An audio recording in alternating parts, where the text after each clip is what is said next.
All right, looks like we're live. All right, everyone. So let's do our real beginning, and then I'll go back and I'll let people in as they come. I'll do a little bit of attendance. I'm wearing multiple hats tonight, so I will do my best. But so as you know, I'm Becky. I'm the dietitian here at Cancer Survivorship, and tonight we're doing our 4-leaf pasta. And when Sam and I come up with ideas, we really just try to think of fun ways to play with food that's relative to the time of year. So next week, we have St. Patrick's Day. So we thought, let's incorporate a little bit of green and make this something fun that we can be using. Oh, wait, here, let me make Sam co-host here real quick.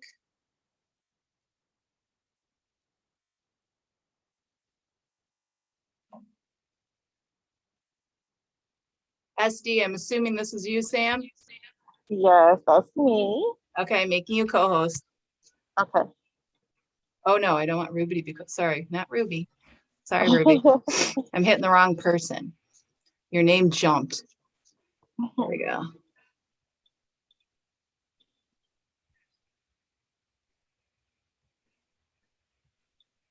All right. So now Sam's in charge. I can talk. So in light of the fact that we have St. Patrick's Day next week, we really wanted to play with green. And what we're also playing with is finding ways of getting more of these good, healthy, plant-based foods into our diet. And we're going to find 4 leaves.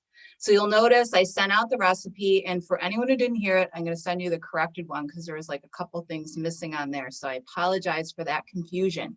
But in our pesto, we're going to have 3 leaves. And when we put our pasta together, we're going to add in the 4th leaf. So that's where we get 4-leaf pasta. Now, pesto is one of those foods that's so versatile. If you Google like pesto recipes, you will find every manner of making it. I mean, the traditional that most people are used to eating or seeing would be one that has basil, olive oil, Parmesan, and pine nuts. And that's kind of the typical one. Most of the time, even if you go to the grocery store and you decide you want to try buying a pesto, often basil is going to be the main one. But you have a lot of freedom. You can switch it around. You can always do no basil at all if you're not crazy about it. You can add in some, like tonight we're doing oregano. We're also going to add in, parsley. You could add in cilantro if you like. You could switch and do spinach. You could pretty much do anything that you like. If you keep a garden in the spring and you want to be able to use a variety of your own herbs, then switch it up. There's no rules to pesto, and it always turns out because really you're just throwing them into a food processor, emulsifying them with your oil, and then it's ready to use, whether you're going to use it cold. You can add it onto some Italian bread. We're going to mix it onto pasta. You could put it onto chicken. And tonight we're going to be using tofu, which is a food that strikes fear in many people's hearts, either because there's been so many like rumors that tofu is terrible and it's going to cause my breast cancer to come back, or, I don't know what to do with it because it's this like yellowy gray block that just sits in my fridge until I throw it out, which someone pointed out to me in an email yesterday, which I thought is often true. I have one patient who used to use the term with her produce drawer. She'd call her sacrificial produce because she's like, I have the best intentions in the world, but I'd end up having to throw it out because I never quite got to it. So now I'm going to teach you how to use that so you can actually have that as part of a meal and make it something that's super easy. So, but let's start first with our pesto. We're going to switch to that and show you our 4 leaves. So I'm going to tilt my camera down, do my best to let you see my food processor here. All right. So what I did ahead of time, because I wanted to make life easy, with your recipe, one of the things that I put on there was toasted walnuts. Now, walnuts or pine nuts or whatever nut you want to use, toasting any nut brings out the flavor. I toasted them ahead of time because all you're doing is taking a plain dry pan, putting it over some medium heat and toasting it for about 1 minute to 3 minutes until it's a little golden brown and you start getting the fragrance of it. That just really helps bring out the flavor. It's not a rule. If you don't want to toast them, you rather just throw them in raw, that's fine. They're still going to get the same amount of nutrients as you would if you toasted them. We're starting with our basil. Everything's already cleaned and dried that I had, so we'd be ready to go. I wanted to do, our proportion is about 2 cups of green leaves that we're using in this. So 1 cup is our basil. Since that's the flavor we're most used to, I wanted to make sure I kind of used that as the heavy hitter and then played with, a couple other flavors within it so that we could get more variety of our herbs. So you're gonna put that in here. Then we have our parsley. Parsley is nice because it has, like if you use parsley, it has a really tender stem. And as long as you're getting closer to the leaves, you don't have to be as diligent about, getting just the leafy part. The stems are soft enough that they can actually be blended in with the rest of the leaves and it will be fine. Use cilantro. It has a nice tender stem. Those are fine. Oregano, on the other hand, has a bigger, thicker stem. So I wanted to make sure I got all the leaves separated before I put it in. So we had 1 cup of basil, half a cup of the parsley, half a cup of the oregano. Put all those in. We are going to use our Parmesan cheese. I'm going to sprinkle it in. I'm using actually grated Parmesan cheese. Not every recipe uses it. Sometimes you can omit it. You can just add a little bit more in the way of your nuts if you want to get that nice flavor to it. And what we did a little change tonight, instead of using raw garlic, has anyone ever roasted their garlic? You can see this nice color. It smells wonderful in here. I wish you guys were actually in this room because I took our garlic and I roasted this. Probably ended up doing it for a little longer, for about 45 minutes, so it'd be soft enough to squeeze. But I wanted to show you, if you've ever roasted garlic yourself, it is one of the easiest things you could do at home, and it seems super fancy without taking very much effort. So I'm going to slide things over. We have our cutting board. You see this there? All right, so with your garlic, the side that has that little bulb piece where it connected while it was growing, do not cut that side because then everything's going to fall apart. Your cloves will be everywhere. You want to do the side where the cloves are all coming to a peak. You're just going to take a knife and chop straight down. And what you'll do is you're going to reveal all these cloves, which is exactly what we want. We want them all to be exposed. You're going to lose some of the cloves on the top part that you cut, but that's fine. You don't really need them all. You're going to get a piece of tin foil and some olive oil. So you just want to take this. You're going to pour some olive oil over the top, let it drip down. Set it on your tin foil and you're just making a little present out of it. Wrap it up. And then once you have a nice little package of tin foil like this, it will go into your oven or toaster oven. I like toaster oven because it heats up faster and this is a super tiny thing to cook.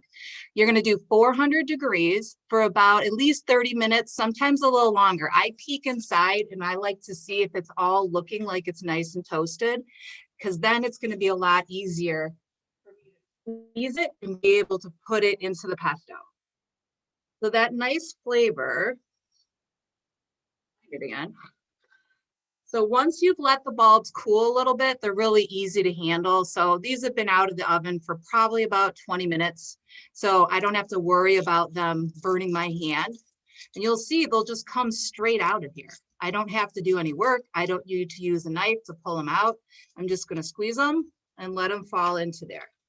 The benefit with the roasting is, whenever you use garlic, and depending on how you would use your pesto, sometimes you might use it raw. You might just be putting it onto the Italian bread and kind of, some olive oil and having it almost like having avocado toast. And that raw garlic can be a little bit abrasive.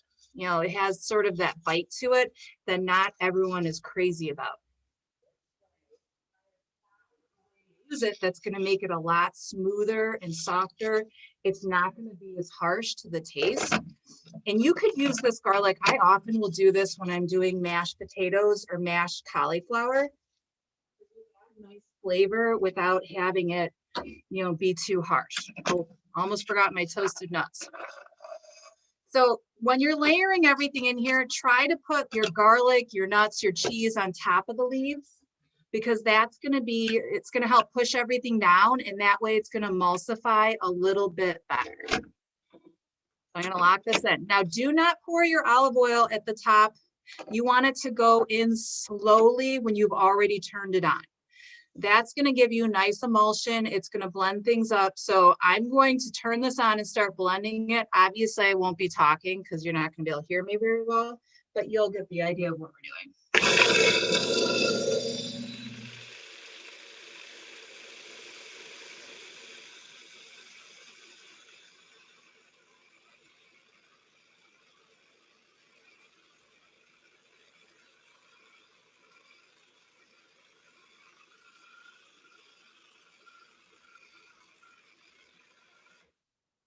So once you've blended it, you can kind of take everything off, take a little peek inside, and you can see we have a nice looking pesto, nice bright green. You can smell the garlic that's in here and the Parmesan. So that's done, and I'm going to set it aside for a minute because we do not need it until we assemble.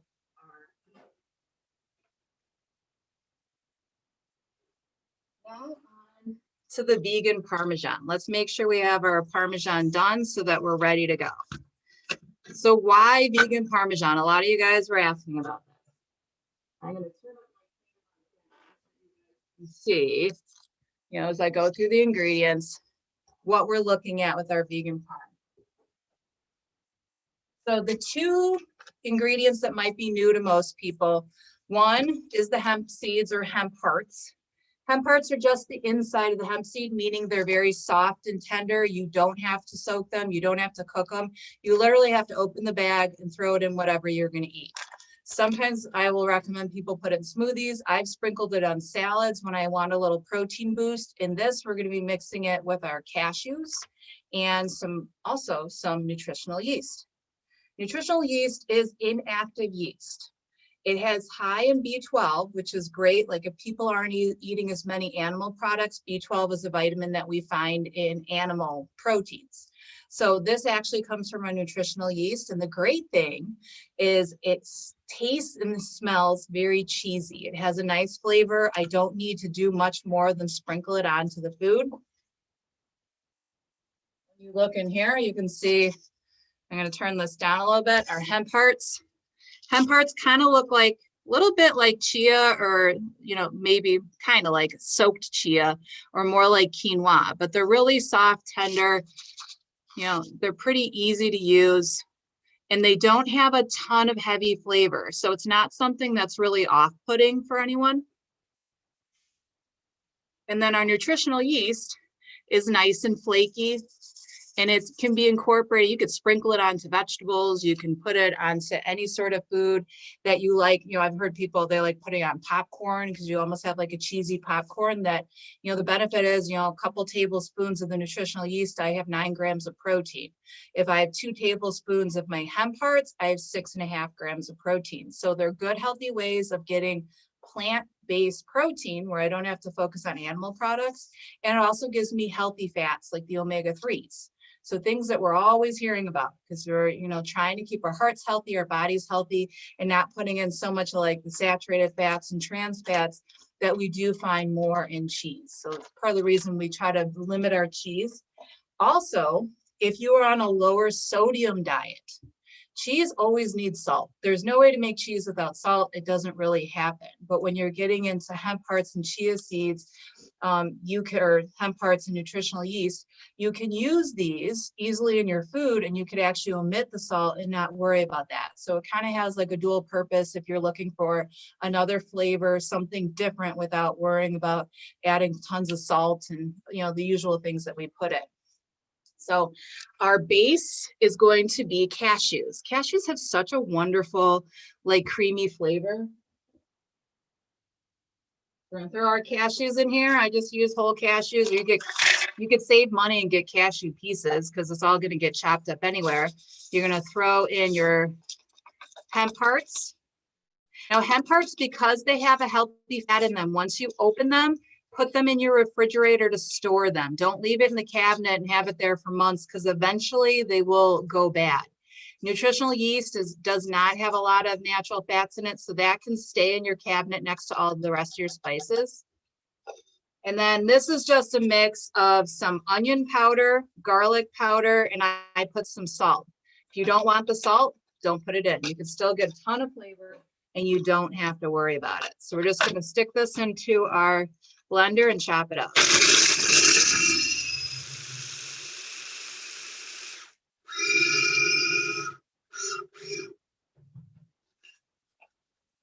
See, once it's done, you kind of have like a nice mixture that looks, you can see a little bit of that green that was in the hemp parts. We have some chunks of our cashews. The best thing is that if you keep this, don't blend it to the point that it's I mean, you could keep going and make, you know, like a nut butter out of it. You don't want that. You want texture. Part of the reason we're using this is that it gives us a new way of adding flavor and texture. And what really makes foods taste good is not only the flavors I put in, but having something more interesting to the palate. You know, we're making pasta, we're putting pesto. Pasta, once it's cooked, is pretty soft. And the pesto, we can see it's already soft and smooth. It's just got a tiny bit of texture where the leaves aren't completely, you know, macerated down. But all that soft, a lot of times we need something else on our palate to make it interesting. So now we're gonna have our hemp parts and we'll make our vegan Parmesan. So I'm gonna set this over there. Now pasta, I cooked my pasta ahead and I was gonna have a word with you guys on what to choose. Now there's so many pastas. You go into the pasta aisle and you have all your traditional pastas. We have whole grain, high fiber pastas. We have pastas made from beans like lentils, chickpeas, even black beans. There's also brown rice pasta, quinoa pasta. There's so many choices that it can be overwhelming. When you're trying to make a dish like this, and we're really replicating, you know, a traditional dish, you know, pasta with pesto on it. Same thing if I'm making pasta with marinara. In those cases, I recommend that you stick with either a regular pasta or a whole grain if you want more fiber to it, because that's going to have the same flavor and texture that you're used to. You know, the pastas that are made from chickpeas or black beans or quinoa, you know, some of those can be a little bit coarser texture, a little bit more mealy, and they, in my opinion, they work better going into a, you know, cold pasta salad because I'm used to a different texture if it's cold. I cook it, I'm going to add some olive oil and vinegar. I'll throw some cut vegetables, some cheeses in there. Like I like doing low fat feta. And then the texture difference doesn't bother me, but play with things and see how you like the texture because that's what it comes down to. The pasta that I tend to use a lot in my house, and this is family approved because I have a husband who's super picky about his pasta. I pretty much would eat any type of like bean-based, or I like personally zucchini noodles. I'll just make spiralized. But if you want something a little more filling, this one's Dreamfields. It's at like a Jewel or Mariano's. You won't find it like a Tony's or a Whole Foods, but it's a whole grain pasta that has 5 grams of fiber per cup. Per cooked cup. Most pastas will have 1 or 2. So when I'm using more whole grain, it's going to be what we'll call low glycemic, meaning it's going to stay in my stomach longer. It takes longer to break it apart. So I'm going to feel full longer. And for anyone who's watching blood sugars, triglycerides, all those whole grains that are high in fiber are much better for blood sugars, triglycerides, because you're not getting this really quick digestion in the blood sugar spike that we're kind of used to. You know, you eat like a big bowl of pasta and you kind of full at first, digest pretty quick, then I'm kind of hungry later. This one, I will tell you, it actually, because of that fiber, you stay full and you feel full longer. But if you're using a whole grain pasta or even like one of the bean-based pastas, look at cooking it a teeny bit longer. I usually will say add 2 to 3 minutes to the cooking time because when I have more fiber, it takes longer for that fiber to get soft. So if I just cook it, you know, on this box, it says 9 minutes. If I'm just cooking 9 minutes, I'm going to be it's going to be a little bit more al dente or a little bit more chewy. So I will cook it a touch longer. So it gets softer. And generally you won't notice the difference between that one pasta and another. It's kind of a bonus of having something that's good for my heart that still tastes good. So let's get to assembling our pasta.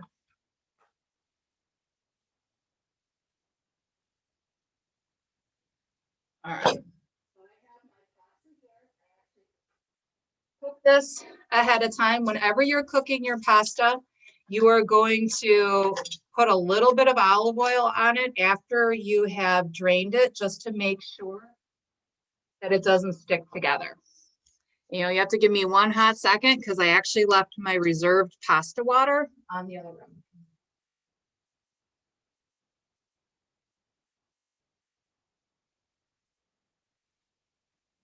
And this is why I need you. All right, we're gonna grab out our hot plate again, because now we're going to use our pesto that we made. So we'll turn on our heat source. You want to get a pan that's either a big flat pan, or I'm going to use one that's a little bit more like a wok, because it's going to allow it to be mixed around.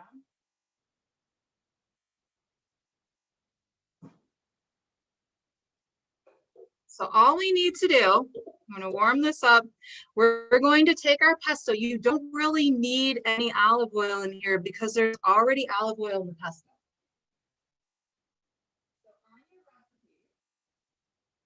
They'll tell you that you're going to need about half a cup or a quarter cup of the starchy reserved water from cooking your pasta, and then doing about, what do we have? About a third of a cup to half a cup.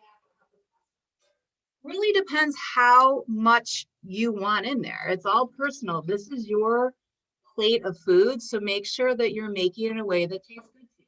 Just throw a scoop in there.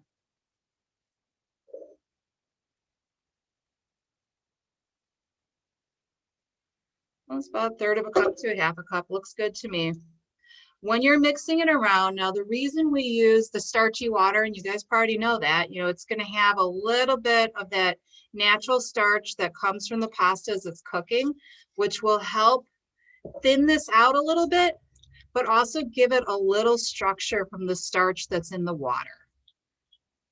You get a nice flavor. You don't have to heat this a ton. It just depends to your liking. We're really just trying to mix this up and make sure that we're getting all the texture and flavor in here that we need. Now you can, if you're like, I like to have a little bit more water in here, make it a little thinner depending on how much you want to coat your pasta. Now in the recipe, it says to use 6 ounces. Most boxes of pasta have about 13 ounces, so I just used half of a box. This in here. Grab out our pasta, and then we can just toss it around with our pesto. Because we really want to make sure that we're getting this nice green color and we're making it look like spring, which thank God this week has felt more like spring, which has been awesome. Now at this point you can add, we're going to do like a little bit of lemon juice just to add some brightness to it. In some pestos, you will put lemon zest or a little lemon juice, probably more so lemon zest so it doesn't get too thin or too watery. And then you could also, if you like a little bit of spice, you could do red pepper flakes, but that's all personal. If you don't like things spicy, you just like to have the garlic and the herbs, that's fine. A squeeze of lemon is going to help. Mix that up. And then once we put it into the plate, you can also mix in some of this nutritional, or sorry, this vegan Parmesan, or just do like a shake of it. Just to add some texture in here and flavor. I like to mix it all up so that you get it in every single bite. If you prefer just to hold out on it because you're not sure how everyone else is going to feel about the vegan Parmesan, just throw it in a shaker or in a bowl and put it on your table and just ask, you know, tell people feel free to try it. If they like it, they could always add more. I don't think I said it before, but I will say it now. My 11-year-old, who's also my tech genius who helps me with the microphones and everything I need for here. He really was surprised that he liked nutritional yeast. And it was like one of those things where he was like, oh, that's actually really good. So it's something that we've started making and keeping in our house in the refrigerator. You can easily add it into foods.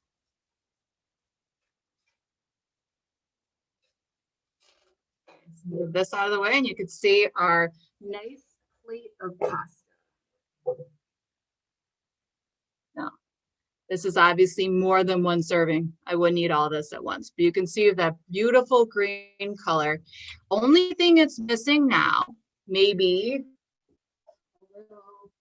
we can always add a little bit of green here, or we need our fourth green leaf. In here is my baby arugula. So once you've washed your arugula, I really prefer any herb. I prefer using my salad spinners, because you can spin out a lot of that water, and then you don't have to use so many paper towels in order to get things mixed together.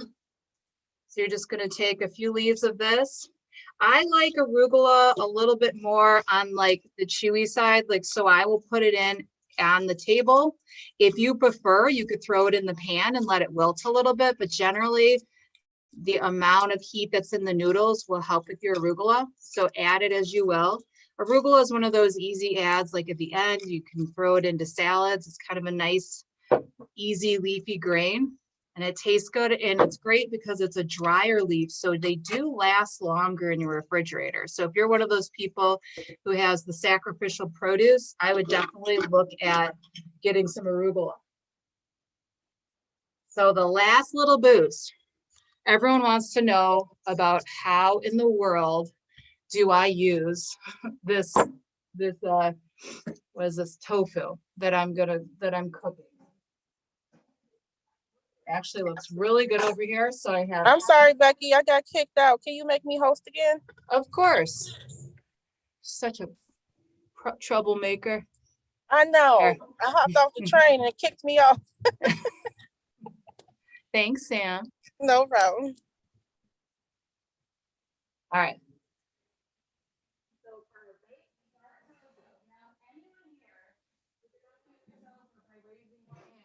Has anyone ever eaten tofu or prepared it at home yet? All right, so my little position statement on tofu.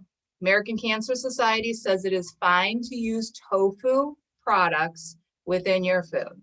That a lot of that misinformation could be due to how the studies were set up with rodent studies and also the excessive amount of isoflavones that they were getting in those studies.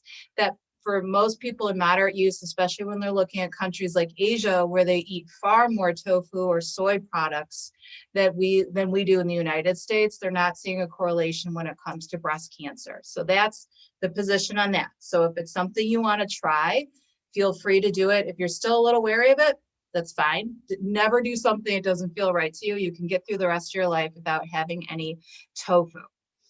So with tofu, when you get tofu, I'm going to turn this down, it will come in blocks. Now, I found ones, the amount that I used in this recipe was like a double thing of this. This is a nice half block, which can be great if you're just making enough for you, because it'll store, but you're not really going to eat like 5 servings in one sitting.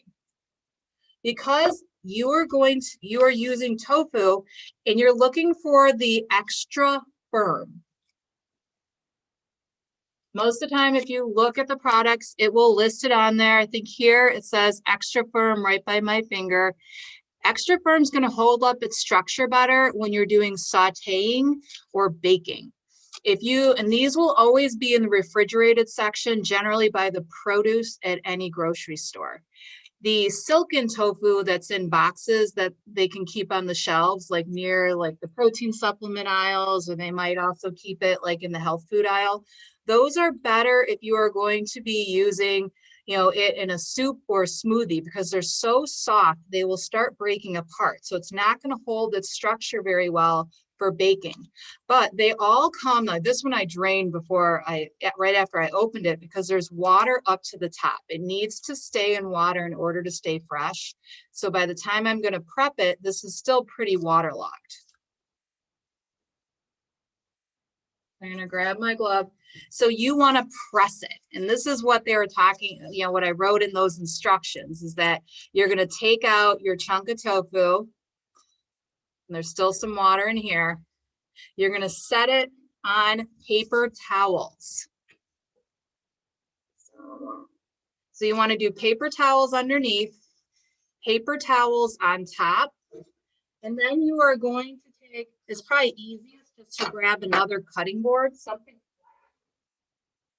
You're going to set this on top.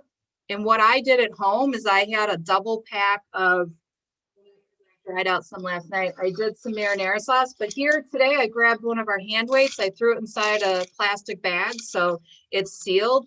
And you just set something heavy on top of it and let it sit there. Balance it as well as you can so it doesn't flop off. But you let it sit there for at least a half an hour. I believe last night when I did this, I let it go for about an hour because I was doing other things. And what you want to do is periodically check on it. It's going to be pressing out the water into both those, get a better balance. You'll see it's pressing out the water into the paper towels. So as you're going back and checking these, you're going to switch out the paper towels and eventually you'll get a better dry product. So once that's done, you're going to cube it up. All you do is cut it in chunks and then you throw it into a glass jar. So I had this prepped. This has our marinade in it. In the marinade is olive oil, balsamic vinegar. You add in about 4 to 6 tablespoons of pesto and just mix it in here.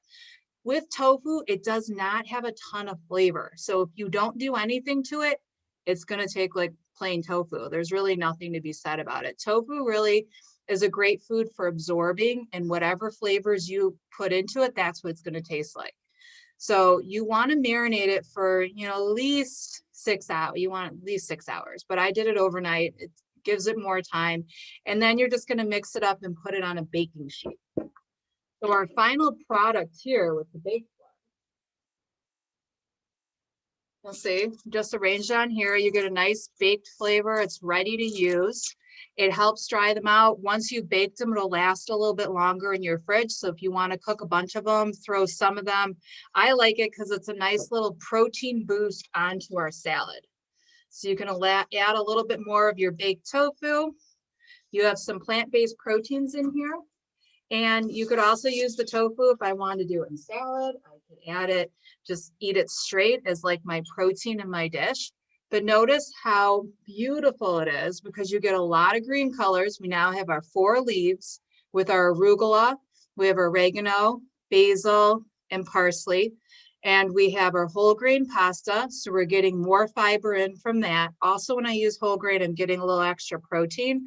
And I added our boost of having our pesto marinated tofu. So now I have something that's going to be really filling and satisfying, but also give me great plant-based meal. I didn't need to use any animal-based products here. So if you have any vegetarians or vegans, or you just want a quick meal that doesn't involve trying to put together a bunch of different ingredients and clean your chicken and cut it up, it gives you a nice, easy option to have for dinner. Throw on your nutritional yeast, mixed in with your hemp seeds and your cashews with your vegan Parmesan. And I have a really great high protein meal that's going to keep me full, but not offer me like a lot of extra sugars and easily digestible carbs that aren't as good for my system. So what do you guys think? Who's willing to try tofu? Anyone think it's a little less scary other than the weight falling off and almost hitting my feet? But, if you balance your things correctly, I think the pasta or the marinara bottles work much better at home in order to be my pressing agent. I have also used it where if you don't want to take the time to press it and you're just doing something quick and you're going to throw it in a saute pan, you can just pull it out, slice it up, throw a little bit of soy sauce, or I like coconut aminos because it's lower in sodium and not quite as heavy as like a soy sauce. Adds a nice flavor. There's lots of different types. A lot of people use sriracha with tofu. So you can make it as challenging or as easy as you want, and it won't cause any problem.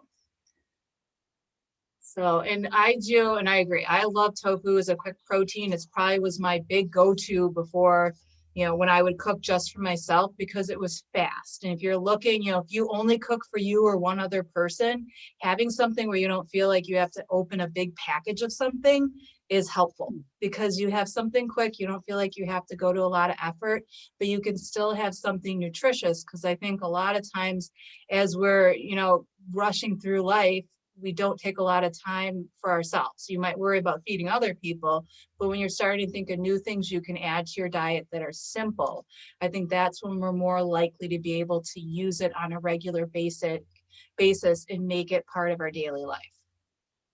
Did I have any questions from you guys? And you can talk or you could chat it. You're fully welcome to speak because now I am done assembling food. I have everything on my tray and I have dinner ready to take home to my mom who is babysitting my kids. So I have an extra bonus. Let me see. Sharon did have a question. Tofu looks tasty. When marinated, I would like to reframe texture too. I really love the tofu. It's a protein. Oh, okay. No questions, just compliments.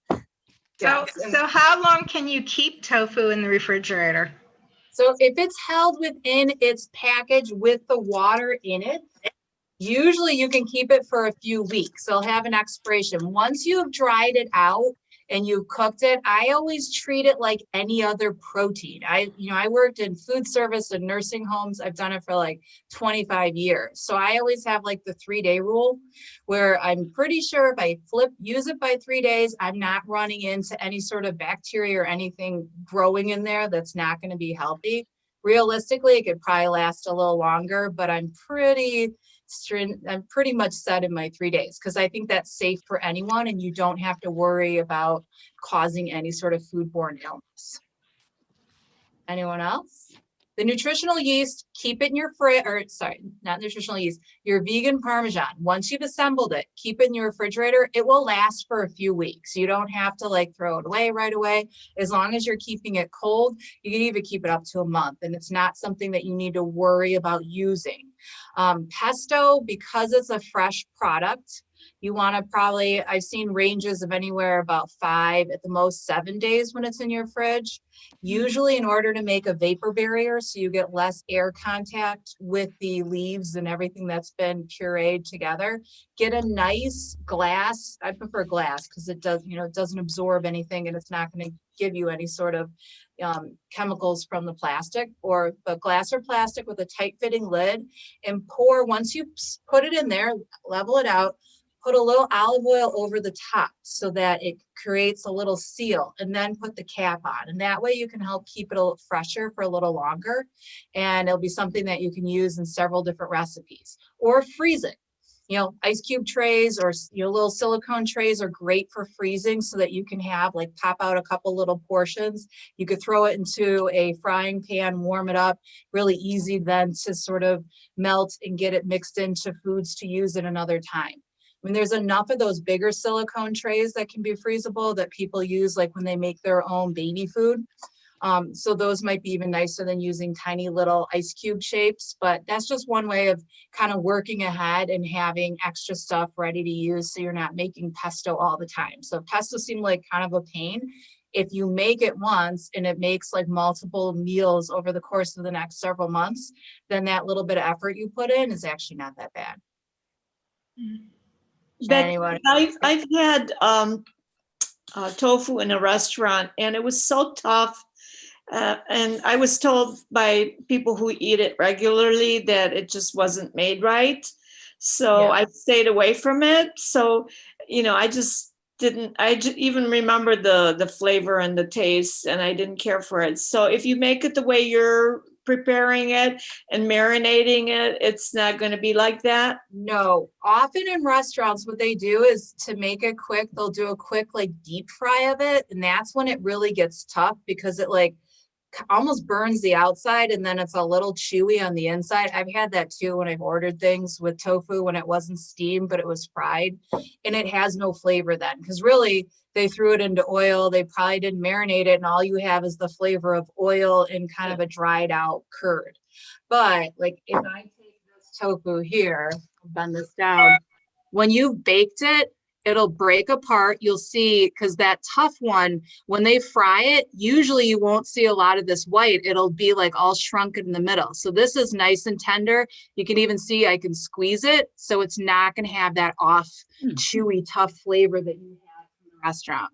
But that's not uncommon. Sometimes you can ask them, are you going to fry this or is it baked? So if they have the option of doing baked, I would use that if that's one of the choices, because that's going to taste much better than like deep fried tofu, which deep fried tofu is no better than deep fried anything. It's just a quick option in food service for that. Okay, thank you.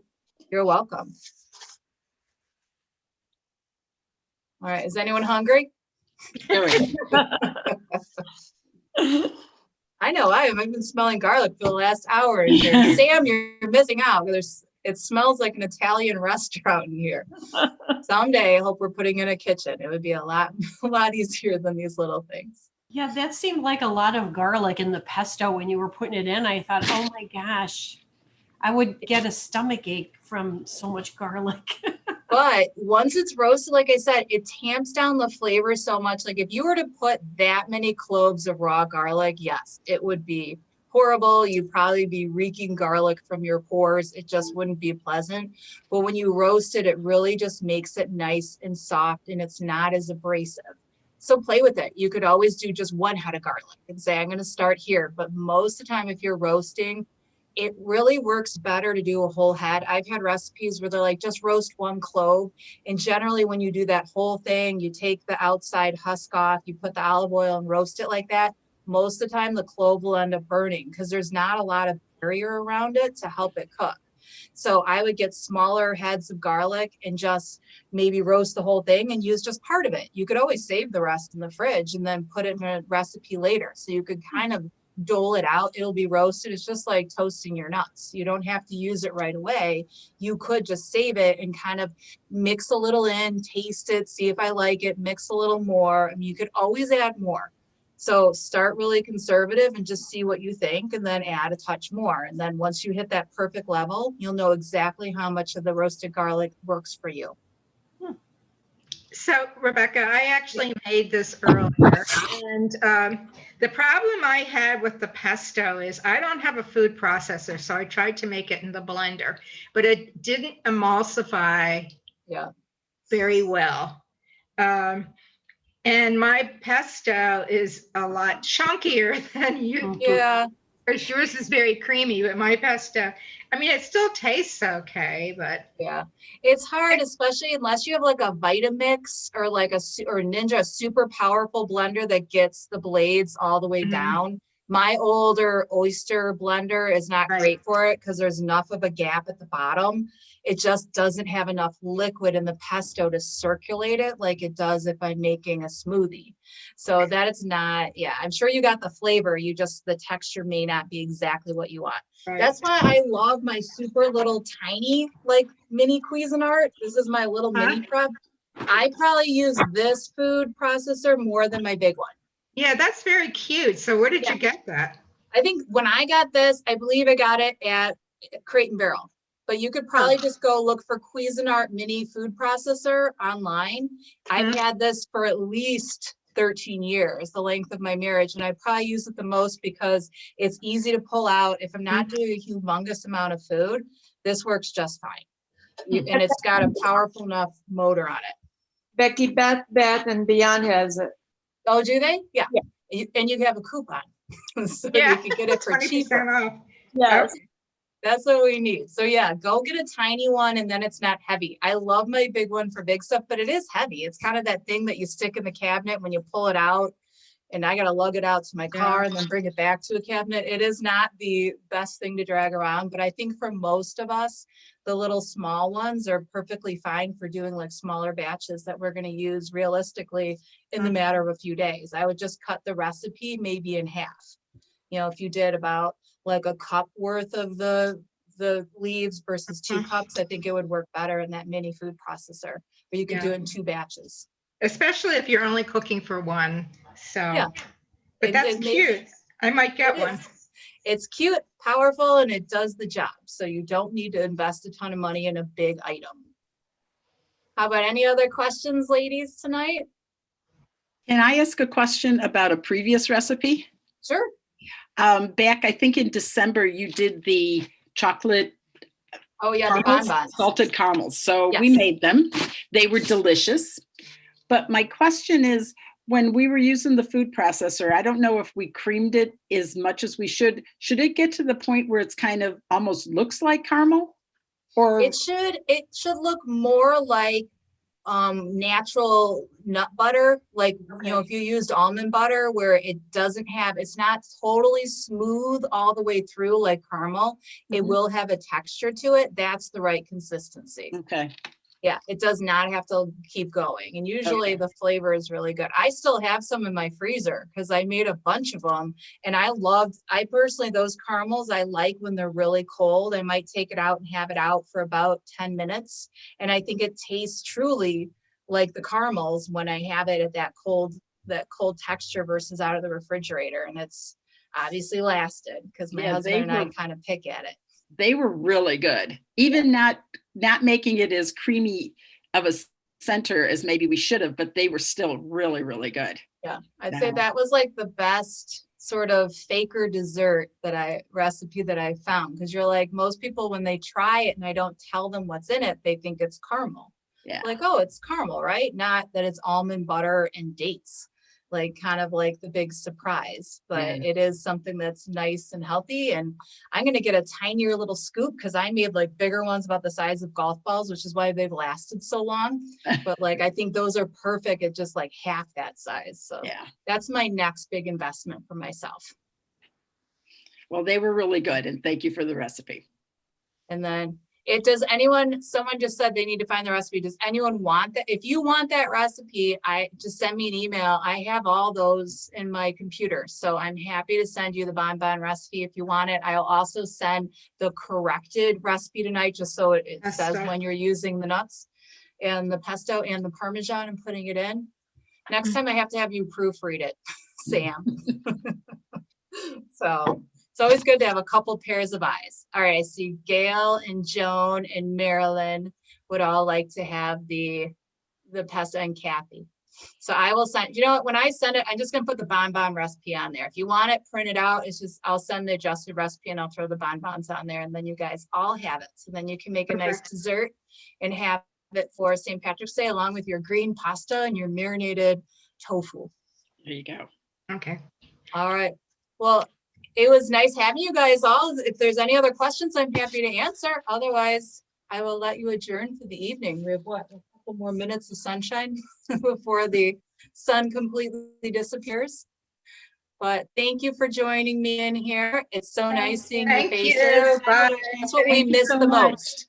So Thank next you. month, guys, no cooking. Next Thank month, you. we're doing a Q&A. So you'll get some information. We're going to do more of a discussion and then we're going to start alternating every other month. Q&A one month, cooking the next month. So we're going to try to keep it timely, keep up on topics. So watch for those emails. Sam will be sending those out. Okay, Have thank an you. awesome night. Thanks, Thank you. guys. Hey, everyone. Bye. Bye-bye. Bye.